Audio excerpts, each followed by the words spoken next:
সকাল বন্ধুরা, সবাই কেমন আছো? নিশ্চয়ই খুব ভালো আছো, আমিও ভালো আছি। এই যে সকাল সকালের আজকে খুব রোদ আছে, মানে এখনো পর্যন্ত তো রোদ আছে। এখন মাঝে মাঝে মেঘ করছে, রোদ হচ্ছে, এরকমই হচ্ছে।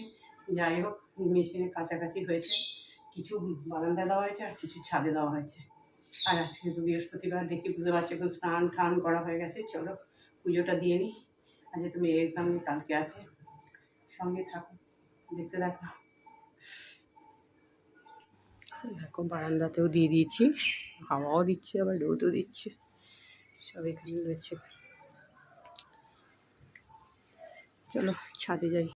এই দেখো আবার হাওয়া দিচ্ছে কি সুন্দর, এই ছাদে এগুলো দিয়ে গেছিলাম।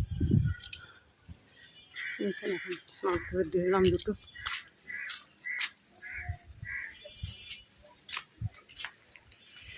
আর দেখো ফুল হয়েছে, জবা ফুল তুলিনি, একটা লাল ফুল দিচ্ছে। আকাশটা দেখো কি ভালো লাগবে না?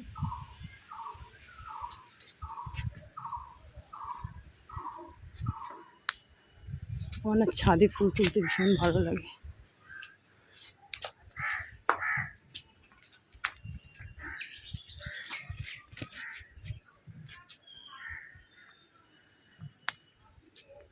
চলো আমার একটা আছে, তুলে চলে যাচ্ছে, পেজা তুলো। এই দেখো বৃহস্পতিবারের পুজো দেওয়া হয়ে গেল, জানলা দিয়ে হাওয়া দিচ্ছে, প্রত্যেকটা করছে। দেখো গাছে এখন একটা স্যান্ডেল কালার জবা রয়েছে, থাক। আর দেখো এই যে করবী ফুল তুলে, ঘর মা লক্ষ্মীর পছন্দের খুব ফুল, করবী ফুল আর গোলাপি রং। আর এখানে একটা দিয়েছি ঘটে, মা লক্ষ্মীর ঘটে, আর এই যে মা লক্ষ্মী পিতলের মা লক্ষ্মীর একটা দিয়েছি, আর এখানে সব দিয়েছি। গাঁদা ফুল, টগর ফুল যা পেয়েছি, আর জবা কয়েকটা পেয়েছে, কয়েকটা কুড়িগুলো দিয়েছে, কিন্তু ওগুলো একদম ছোট্ট ছোট্ট ফুটেছে। চলো হয়ে গেল, বলো কীরকম গুছিয়ে পুজো দিলাম। পুজোটা হয়ে গেলে না এত শান্তি লাগে। পুজো টুজো দিয়ে নিচে নেমেই দেখো রান্না বসিয়ে দিলাম। একদিকে ভাত রয়েছে হচ্ছে, আর একদিকে ডাল সেদ্ধ বসিয়ে দিয়েছি। আমি তার মধ্যেই টিফিন করে নিলাম, মেয়েকে আগেই দিয়ে গেছিলাম। আর এদিকে দেখো দেখতে পেলে সব কুটে টুটে রেখে দিয়েছি, এবার রান্না করব।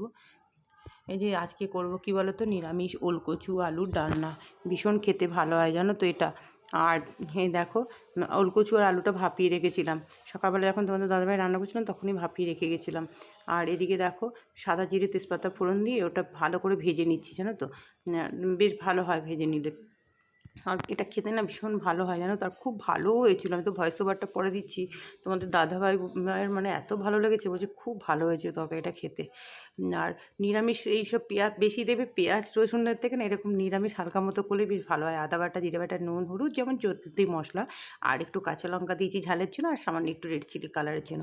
বাস এবার ভালো করে কষিয়ে নিয়ে জল ঢেলে দিলাম। আর দেখবে যে কোনো জিনিস একটু ভেজে কষিয়ে রান্না করলে তার একটু টেস্টটাও বেশ দ্বিগুণ হয়ে যায়। তবে জানো তো ওলকচুর তরকারিটা না একটু লুজ, মানে ঝোল ঝোল একটু গ্রেভি রাখতে হয়, নাহলে আবার পরে ওলকচুটা টেনে যায়। এদিকে দেখো বরবটি ভাজা, ডালের সাথে তো ভাজা, আর বরবটি গুলো নষ্ট হয়ে যাবে না ভাজা করলে, ওই জন্য বরবটি ভাজা করছি। ভেবেছিলাম অন্য কিছু কুমড়ো ছিল, কুমড়োটাও আবার আমি তোমাদের দাদাভাইকে বলছি একসঙ্গে সব নিয়ে আসলে হয়, ফ্রিজে না অনেক দিন কুমড়ো থাকলে কীরকম হয়ে যায় দেখেছি, ওই জন্য কুমড়োটাও করে ফেলবো। কুমড়ো কুটে নিয়েছি। এই দেখো বরবটি ভাজা হয়ে গেছে। এই দেখো কুমড়োটা, এই ছোটো ছোটো করে এরকম করে কুমড়ো ভাজা খেতে না ভীষণ ভালো লাগে। একটু শুকনো লঙ্কা দিয়েছি, আর পাঁচফোড়নও দেওয়া যায়, আমি আর দিইনি। এটা বেশ ভালো লাগে ডালের সাথে খেতে। আর এই যে দেখো ওলকচুর ডালনা আমার রেডি, গরম মশলা দিয়ে দিয়েছি। এই যে গ্রেভি গ্রেভি দেখছি একটুখানি, এত ভালো, তেজপাতাটা আবার তুলে ফেলে দিলাম। গ্রেভি গ্রেভি দেখছো, এটা কিন্তু পুরো টেনে গেছিলো, মানে আমরা যখন খেতে বসবো তখন দেখবে বাটিতে মানে ভাগ করে রেখে দিয়েছিলাম। আর এই দেখো কুমড়ো ভাজা হয়ে গেছে আমার। এই কুমড়ো ভাজাটা খেতে খুব ভালো লাগে জানো তো, শুধু ভাতের সাথেও ভালো লাগে, ডালের সাথেও ভালো লাগে। এবার দেখো এই যে ডালটা সম্বাদ দিয়ে নিলাম, রাঁধুনি সম্বাদ দিয়েছিলাম আজকে, যেহেতু দু রকম ডাল একসঙ্গে মিশিয়ে করছি। আর ধনেপাতা বেশ ছিল ঘরে, ধনেপাতাও দিয়ে দিয়েছি, শুকনো লঙ্কা ফোড়ন দিয়ে দিয়েছি। দেখো রান্না টান্না সব হয়ে গেছে, গ্যাস ট্যাস সব মোচা হয়ে গেছে, বাসনগুলো এখানেই দিয়ে দিয়েছি। কি গরম আর কি বলবো। চলো আর একবার স্নান করতে হবে এখন। দেখো বন্ধুরা একটু রেস্ট নিচ্ছিলাম, ওই একটু মোবাইলটা দেখাচ্ছিলাম। আর এই যে সব নিয়ে খেতে বসে গেলাম, একদম টাটকা লেবু, কাগজি লেবু কেটে। আর ওলের ডালনা খেতে কিন্তু দারুণ লাগে জানো তো, নিরামিষ ওলের আর দই তো আছেই সঙ্গে। চলো খাওয়া দাওয়া করে নিই। তারপর দেখো সন্ধ্যে তো অনেকক্ষণ আগে হয়ে গেছে, এবার চারাও খাওয়া হয়ে গেছে, আর একটু মুড়ি ভেজে নিচ্ছি। এই মুড়ি ভাজাটা খেতে খুব ভালো লাগে। এই যে একটু কালো জিরে, শুকনো লঙ্কা ফোড়ন দিয়ে, অল্প সামান্য একটু তেল দিয়ে, আর কুচো নিমকি, বাদাম সব এর মধ্যে দিয়ে একসঙ্গে ভেজে নিচ্ছি। চলো আজকে মুড়ি ভাজা দেখতে দেখতে ভিডিওটা এন্ড করছি। সবাই ভালো থেকো, টাটা।